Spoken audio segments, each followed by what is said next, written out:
vidas. O texto é o texto de Mateus 5:16, onde o Senhor Jesus vai dizer: assim brilha a luz de vocês diante dos homens, para que vejam as suas boas obras e glorifiquem ao Pai de vocês que está nos céus. Vou ler novamente. Assim brilhe a luz de vocês diante dos homens, para que vejam as suas boas obras e glorifiquem ao Pai de vocês que está nos céus. Jesus, ele nos traz essa verdade no momento onde ele ministrava o Sermão do Monte. Foi o seu primeiro grande sermão, colocando os princípios que ele iria reforçar ao longo dos 3 anos de ministério. E Jesus, ele não titubeou, ele foi bem claro, ele foi bem direto. A afirmativa dele foi simples e objetiva: vocês precisam brilhar. Vocês precisam brilhar, e não brilhar para vocês, mas resplandecer diante dos homens, para que aquilo que as pessoas vejam em vocês, a glória do Senhor em vocês, a minha vida em vocês, que isso possa de fato resultar em glorificação ao nome do Senhor. E quando nós olhamos para essa proposta do Senhor Jesus, para aquilo que Ele deseja para a nossa vida, mas também ao mesmo tempo comparamos com muitos momentos da nossa caminhada, nós percebemos que há uma discrepância, porque algumas pessoas, elas literalmente têm procurado se esconder, se isolar, se camuflar, entrar, quem sabe, nas cavernas da vida. Em momentos onde o mundo passa por uma pandemia como essa pandemia, para muitas pessoas, nós temos visto isso principalmente em gabinete, para muitas pessoas a pandemia se tornou a desculpa perfeita para se isolar dentro de uma caverna e não viver os propósitos que o Senhor tem para aquela pessoa. São muitas as pessoas que nós vemos aproveitando a pandemia para se isolar da parentela, para se isolar da comunidade de fé, para muitas vezes se isolar de todos os ambientes de sua convivência, com uma desculpa, muitas vezes que é proposta até pela saúde, dizendo que nós precisamos ficar em casa, nos isolar. Não estou dizendo que isso é errado, mas se o propósito do coração for querer se esconder, for querer colocar literalmente isso como uma desculpa para o seu isolamento e a sua não frutificação, alguma coisa está errada e nós precisamos mudar. A palavra de Deus nos convida a ter um posicionamento diferente, a ter um posicionamento de brilho e não entrarmos na caverna do isolamento. Essa frase muitas vezes é repetida constantemente no aconselhamento pastoral: eu estou na caverna da minha existência.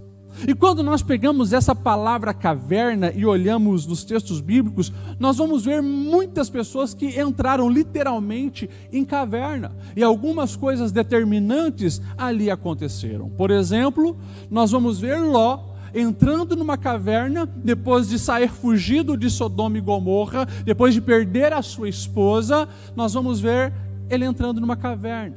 E lá nós sabemos que nessa caverna ele está com suas 2 filhas, e aquela não foi uma escolha muito sábia, porque na mente e no coração das filhas estavam os princípios de Sodoma, e nós sabemos que ali acontece incesto.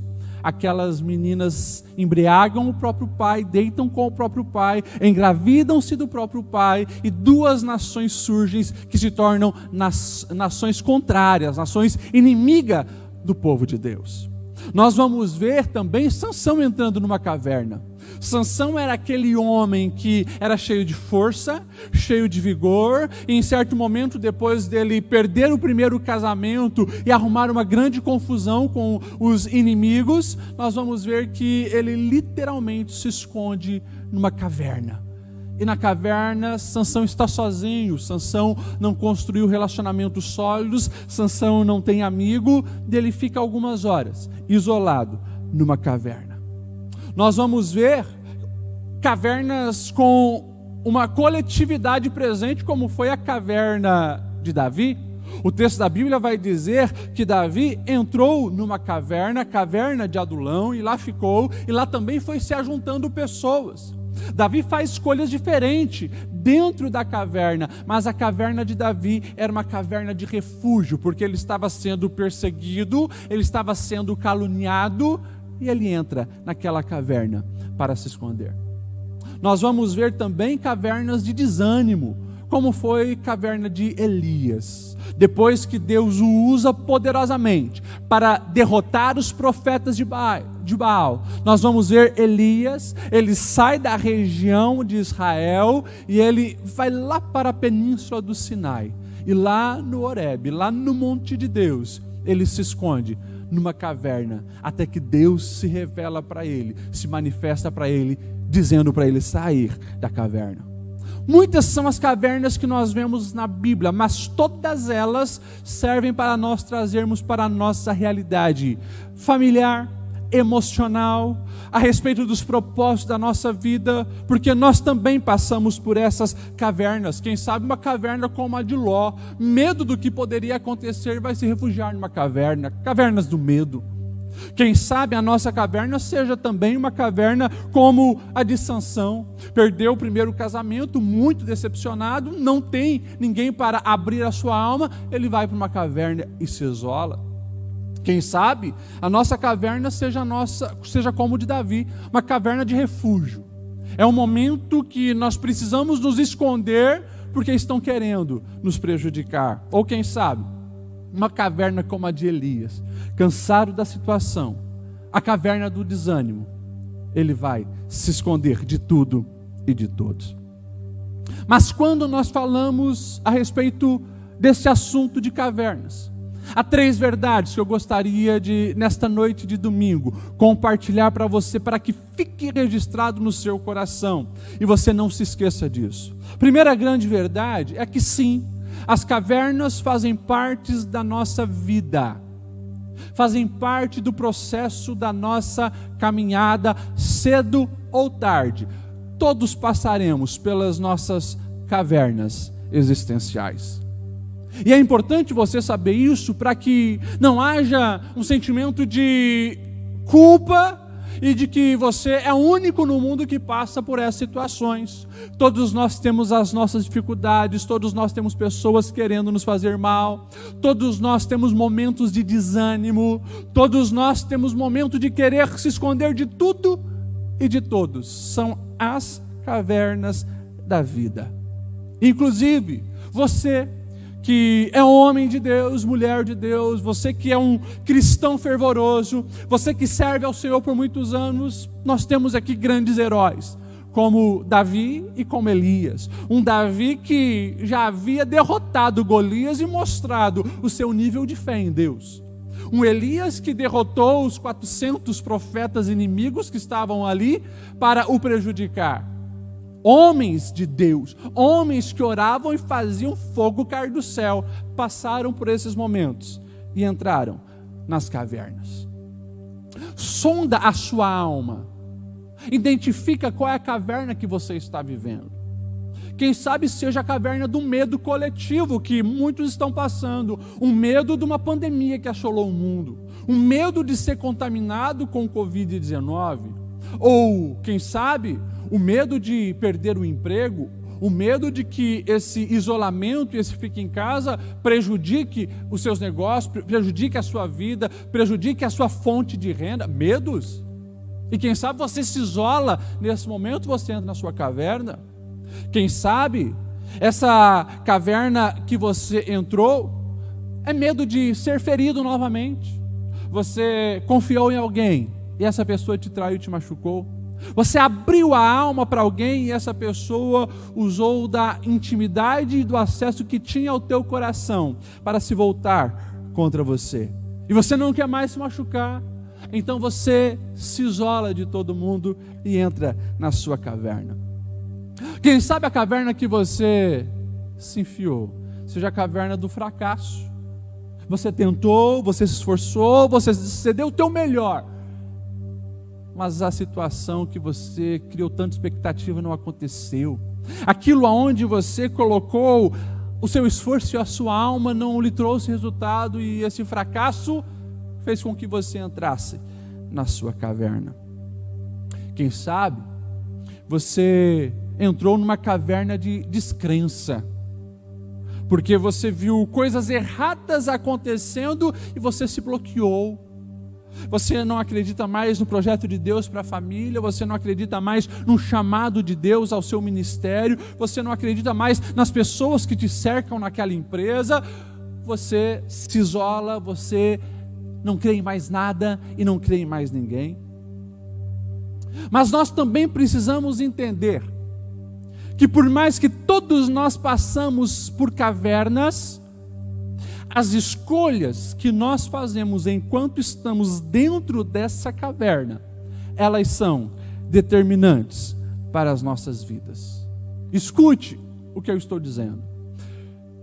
Todas as nossas atitudes e as nossas escolhas, elas afetam o impacto da nossa vida. E como alguém já dizia, nós somos escravos da nossa escolha, porque até mesmo quando eu escolho não fazer nada, eu estou fazendo uma escolha que consequentemente vai ter as suas resoluções. Vai acontecer consequências devido àquilo que eu escolhi. E por mais que você está dentro de uma caverna, você vai fazer escolha. Quando Sansão estava dentro da caverna, ele soube, porque os gritos de fora eram grandes, que os inimigos estavam ali para o pegá-lo.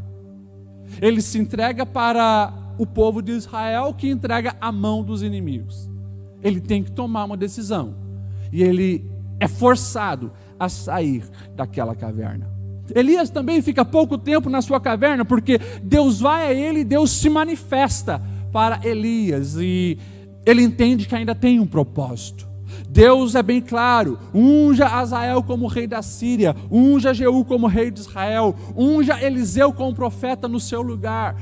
E ele sai, e pelo menos ele faz. Ele vai e procura Eliseu, e ele unge Eliseu para dar continuidade. Ele decide escolher sair da caverna para cumprir aquilo que Deus tinha para a sua vida. As filhas de Ló tomaram decisões extremamente erradas dentro de uma caverna.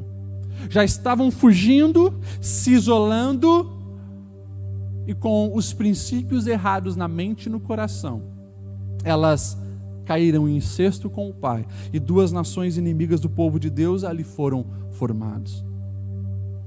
Tem pessoas que, quando estão isolados de tudo e de todos, quando entram nas suas cavernas existenciais, elas ainda continuam fazendo escolhas piores, se envolvendo com o pecado, se envolvendo com coisa errada, e as consequências cedo ou tarde chegam.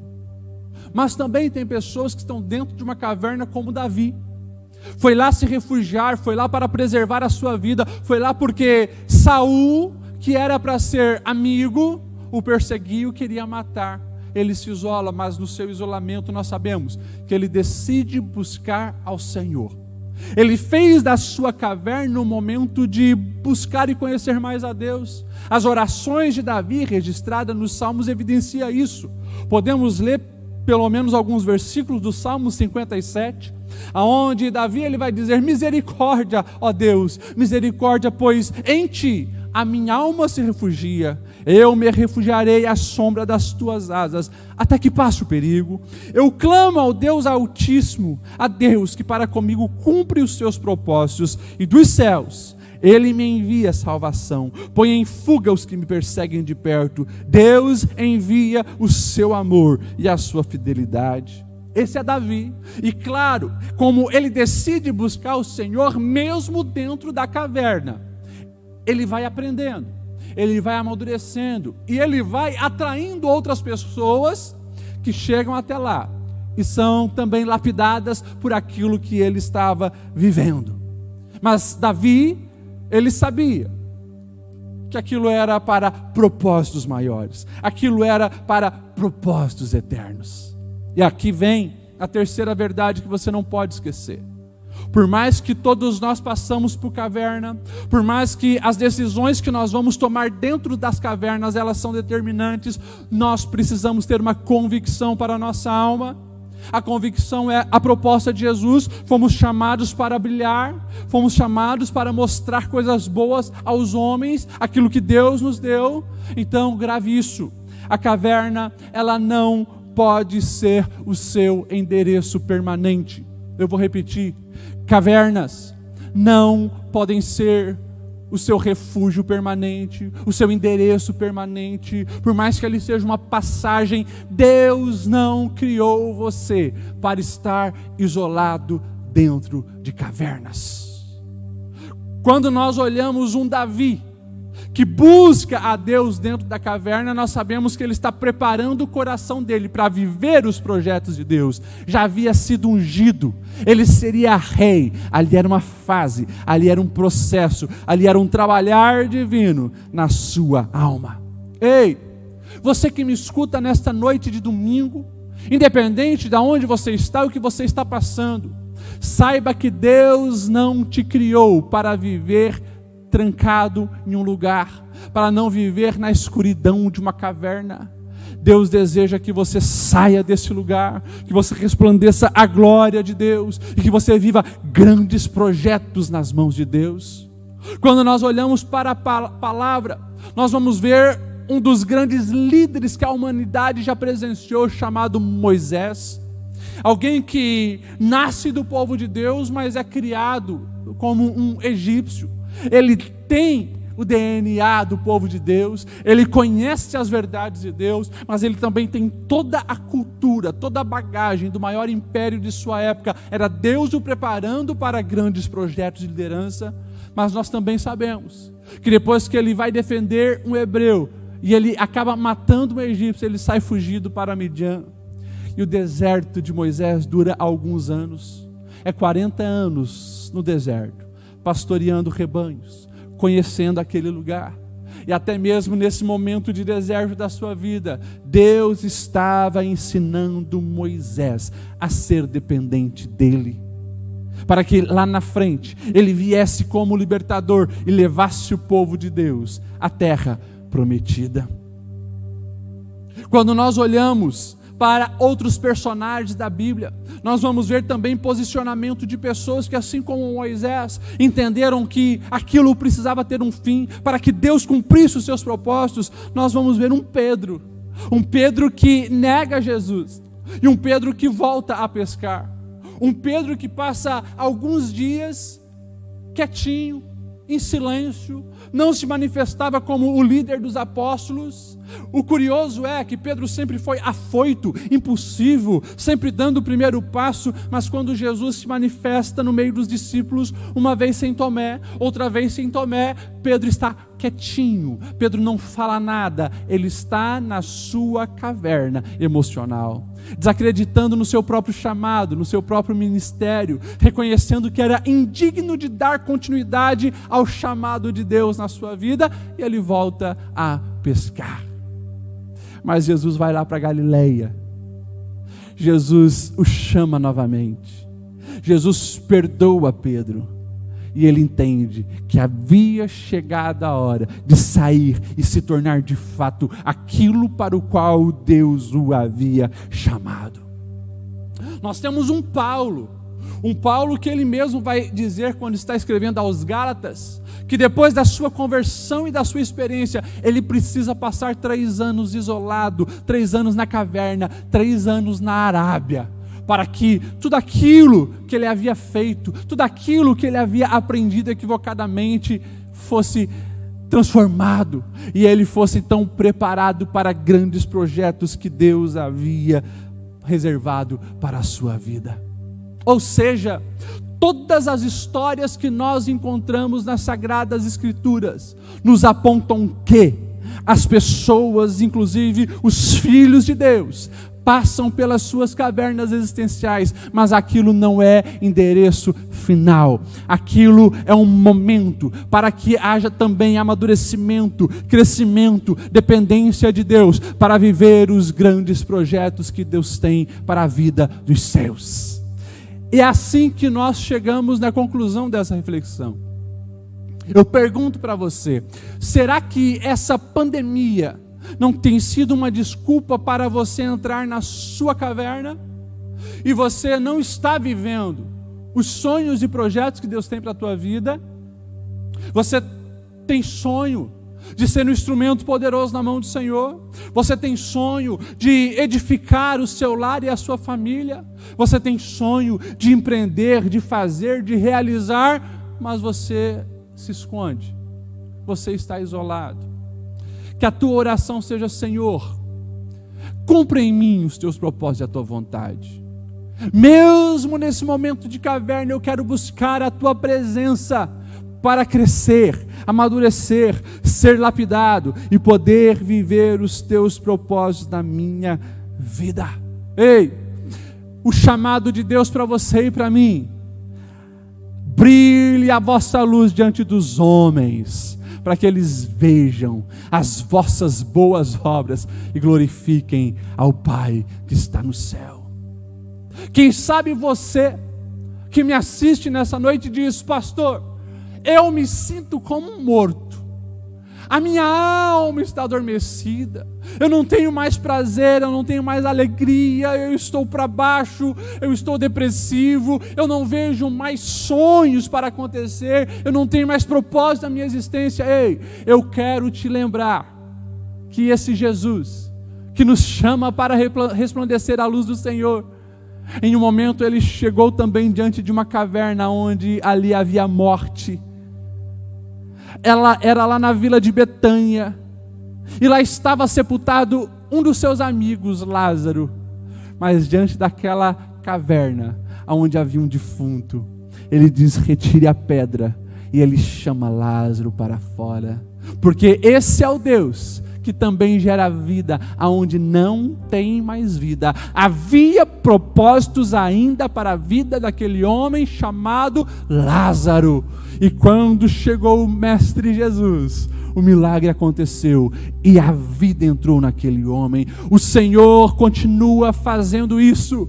O Senhor continua restaurando aqueles que se sentem como mortos-vivos. Se a tua alma está abatida, cansada, amargurada, e você pensa que a sua alma já morreu, o Senhor Jesus te dá vida, o Senhor Jesus te chama para fora, o Senhor Jesus, Ele traz novamente propósitos existenciais para a sua caminhada.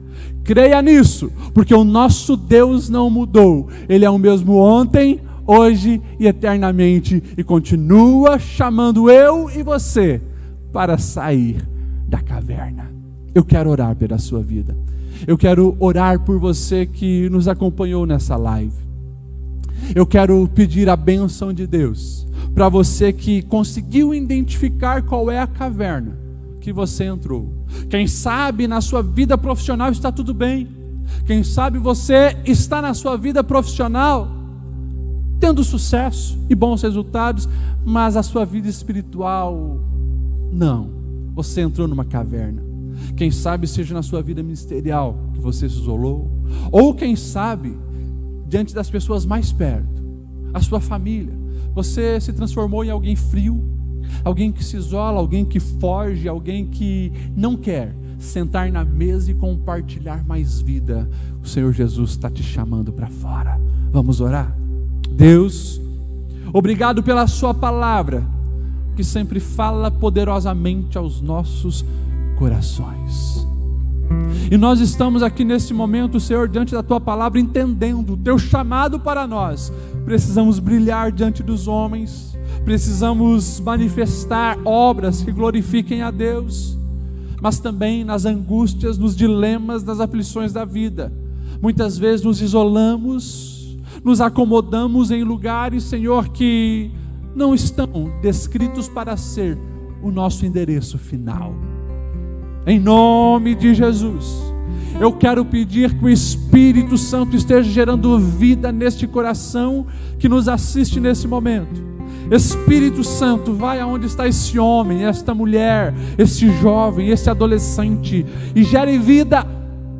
Chame para fora restaura sonhos, restaura projetos, restaura, Senhor, os desejos de acordo com o teu coração, e que nós possamos ver uma transformação, que nós possamos entender, Senhor, que somos imagem e semelhança tua, e há em nós um espírito excelente, há em nós um espírito para edificar, construir e fazer a diferença.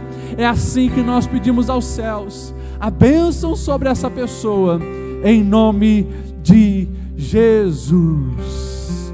Amém e amém.